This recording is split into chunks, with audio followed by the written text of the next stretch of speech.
ಪ್ರಿಯರೇ, ದೇವರು ನಿಮ್ಮ ಎಲ್ಲ ಸಮಸ್ಯೆಗಳಿಗೂ ಪರಿಹಾರಗಳನ್ನು ಯೋಚಿಸ್ತಾರೆ, ಪರಿಹಾರಗಳನ್ನು ಕೊಡುವವರಾಗಿದ್ದಾರೆ.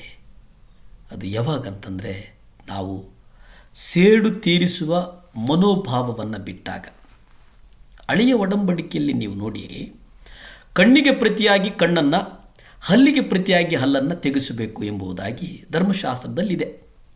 ಇದು ಆದಿಕಾಂಡ 21ರಲ್ಲಿದೆ, ಯಾಜಕ ಕಾಂಡ 24ರಲ್ಲಿದೆ, ಧರ್ಮೋಪದೇಶ ಕಾಂಡ 19ನೇ ಅಧ್ಯಾಯಗಳಲ್ಲಿದೆ.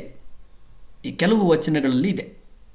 ಅಲ್ಲಿ ಏನು ಹೇಳ್ತಾರೆ, ಯಾರಾದರೂ ನಿಮ್ಮ ಕಣ್ಣನ್ನು ಕಿತ್ತುಕೊಂಡ್ರೆ ನೀವು ಅವರ ಕಣ್ಣನ್ನು ಕಿತ್ತು ಹಾಕಬೇಕು ಎಂದಲ್ಲ.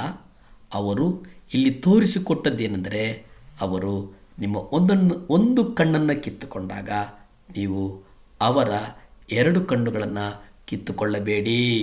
ಅಂದರೆ ಇದರ ಅರ್ಥ ಏನಪ್ಪ ಅಂತಂದರೆ, ಸೇಡು ತೀರಿಸುವಂತಹ ಮನೋಭಾವವನ್ನು ಬಿಟ್ಟು ಬಿಡಿ.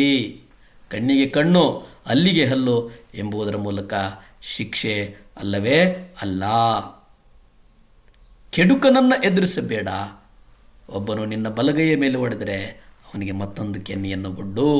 ನಿನ್ನ ಸಂಗಡ ವ್ಯಾಜ್ಯ ಮಾಡಿ ನಿನ್ನ ಒಳ ಅಂಗಿಯನ್ನು ತಕ್ಕೊಳ್ಳಬೇಕೆಂದು ಬಯಸುವವನಿಗೆ ಮೇಲಂಗಿಯನ್ನು ಬಿಡು.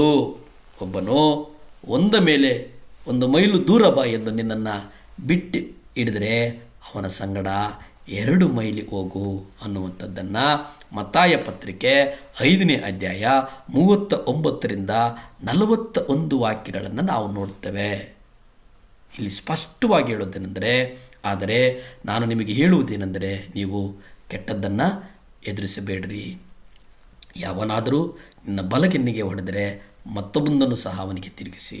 ಯಾವನಾದರೂ ನಿನ್ನ ಸಂಗಡ ವ್ಯಾಜ್ಯ ಮಾಡಿ ನಿನ್ನ ಮೇಲಂಗಿಯನ್ನು ತಕ್ಕೊಳ್ಳಬೇಕೆಂದಿದ್ದರೆ ಒಳಹಂಗಿಯನ್ನು ಅವನಿಗೆ ಬಿಟ್ಟು ಬಿಡಿ ಎಂಬುದಾಗಿ ನಾವು ನೋಡುವವರಾಗಿದ್ದೇವೆ. ರೋಮನ್ ಸೈನಿಕರು ಕೆಲವೊಮ್ಮೆ ತಮ್ಮ ಗುಲಾಮರಾಗಿದ್ದ ಯೆಹೂದ್ಯ ಜನರನ್ನು, ತಮ್ಮ ಸಾಮಾನುಗಳನ್ನು, ಸೈನ್ಯದ ಉಪಕರಣಗಳನ್ನು 1 ಮೈಲಿ ದೂರ ಸಾಗಿಸಲು ಒತ್ತಾಯಿಸ್ತಾ ಇದ್ದರು. ಯೆಹೂದ್ಯರು ಗುಲಾಮರಾಗಿದ್ದ ಕಾರಣ ಅವರು ಅದನ್ನೇ ಮಾಡಲೇಬೇಕಾಯಿತು. ಇಂತಹ ಸಂದರ್ಭಗಳಲ್ಲಿ ನಾವು ವ್ಯಕ್ತಿಯೊಂದಿಗೆ 2 ಮೈಲಿ ದೂರ ಹೋಗಬೇಕು. ಈ ವಿಷಯದಲ್ಲಿ ಅವನೊಂದಿಗೆ ಜಗಳವಾಡಬಾರದು. ನಿನ್ನ ಬಳಿ ಬೇಡುವವನಿಗೆ ಕೊಡಬೇಕು.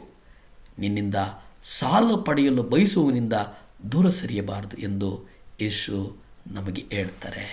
ಈ ಉದ್ದೇಶ ಏನಪ್ಪ ಅಂತಂದರೆ, ಹೇಳಲ್ಪಟ್ಟಂಥ ಮನೋಭಾವದ ಆಧಾರದ ಮೇಲೆ ನಾವು ವಾಕ್ಯವನ್ನು ಸ್ವೀಕರಿಸಬೇಕು. ಯೇಸು ಸ್ವಾಮಿ ನಿಖರವಾಗಿ ಏನನ್ನು ಹೇಳಿದರು ಎಂಬುದನ್ನು ನಾವು ನೋಡಬೇಕು. ಅಂದರೆ ಗುಲಾಮರಂತೆ ಇರಬೇಕೆಂದು ಅವರು ಹೇಳಿದರೆ ಇಲ್ಲ. ಇಷ್ಟ ಬಂದಂತೆ ನಮ್ಮನ್ನು ನಡೆಸಿಕೊಳ್ಳಲು ನಾವು ಬಿಡಬೇಕೇ? ಅದು ಸಾಧ್ಯವಿಲ್ಲ. ನಿಮಗೆ ಸತ್ಯವೇದದ ವಚನಗಳು ಸರಿಯಾಗಿ ಅರ್ಥವಾಗದಿದ್ದಾಗ, ಇದು ಗಮನಿಸಿ, ಅರ್ಥವನ್ನು ತಿಳಿಯಲು ಸ್ವತಃ ಯೇಸು ಕ್ರಿಸ್ತನೇ ಮಾದರಿಯನ್ನಾಗಿ ನೋಡಿ. ಯಾಕೆಂದರೆ ಅವರು ಶರೀರಧಾರಿಯಾಗಿ ಬಂದಂತೆ ವಾಕ್ಯವಾಗಿದ್ದಾರೆ.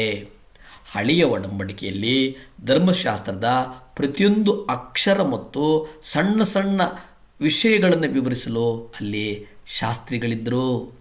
ಆದರೆ ಹೊಸ ಒಡಂಬಡಿಕೆಯಲ್ಲಿ ನಾವು ವಚನಗಳನ್ನು ಅಷ್ಟೊಂದು ವಿಶ್ಲೇಷಣೆ ಮಾಡುವಂಥದ್ದು ಅಗತ್ಯವಾ? ಯಾಕೆಂದರೆ ನಮಗೆ ಯೇಸು ನಮ್ಮೊಟ್ಟಿಗಿದ್ದಾರೆ. ಯೇಸುವನ್ನು ನೋಡಬೇಕು. ನಾವು ಯೇಸುವನ್ನು ಮಾದರಿಯಾಗಿ ತೆಗೆದುಕೊಳ್ಳಬೇಕು. ಯೇಸುವನ್ನು ನಾವು ಮಾದರಿಯಾಗಿ ತೆಗೆದುಕೊಂಡರೆ, ಕರ್ತನು ಯೋಹಾನನು ಬರೆದಂಥ ಸುವಾರ್ತೆ 18ನೇ ಅಧ್ಯಾಯ 23ರಲ್ಲಿ ನಾವು ನೋಡ್ತೇವೆ, ನಾನು ಮಾತನಾಡಿದ್ದು ಸರಿಯಾಗಿದ್ದರೆ ನನಗೇಕೆ ಹೊಡೆಯುತ್ತಿ ಎಂದು ಕೇಳಿದರು. ಇದು ಬಹಳ ಮುಖ್ಯ. ಎಂದರೆ ಸೇಡು ತೀರಿಸಿಕೊಳ್ಳುವುದಲ್ಲ, ಇದು ಕೇಡು ಮಾಡುವಂಥದ್ದಲ್ಲ. ನಾವು ಕರ್ತನಿಂದ ಅರಿಯುವಂಥದ್ದು, ಕರ್ತನಿಂದ ತಿಳಿಯುವಂಥದ್ದು, ಕರ್ತನಿಂದ ನಮ್ಮ ಹೃದಯದ ದೀಪವನ್ನು ಬೆಳಗಿಸಿಕೊಳ್ಳುವಂಥದ್ದು. ಪ್ರಾರ್ಥನೆ ಮಾಡಿಕೊಳ್ಳೋಣ. ಭೂಮಿ ಆಕಾಶಗಳನ್ನು ಉಂಟು ಮಾಡಿದಂಥ ಸರ್ವಶಕ್ತನಾದಂಥ ದೇವರ ಸ್ತೋತ್ರಪ್ಪ. ದೇವರೇ, ಸಹಾಯ ಮಾಡಪ್ಪ. ಈ ಲೋಕದಲ್ಲಿರ್ತಕ್ಕಂಥ ಸಭೆಗಳಿಗಾಗಿ ಪ್ರಾರ್ಥಿಸ್ತೇವಪ್ಪ.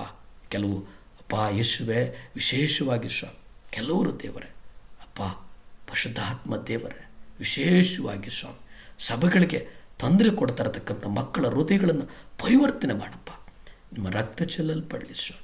ಯೇಸುವೇ, ನಿಮ್ಮ ರಕ್ತ, ಯೇಸು ಕ್ರಿಸ್ತನ ರಕ್ತದಿಂದ ಸ್ವಾಮಿ ಅಪ್ಪ ಸಭೆಗಳನ್ನು ಕಟ್ಟು, ಸಭೆಗಳನ್ನು ನೆಟ್ಟು, ಸಮಸ್ತ ಸನ್ಮಂಗ್ಲಾನಿಭವ ಎಂಬುದಾಗಿ ಸ್ವಾಮಿ ಎಲ್ಲರನ್ನು ಆಶೀರ್ವದಿಸು. ಯೇಸುವಿನ ನಾಮದಲ್ಲಿ ಬೇಡ್ತೇನೆ ತಂದೆ, ಆಮೇನ್. ಹಲ್ಲೇಲೂಯ.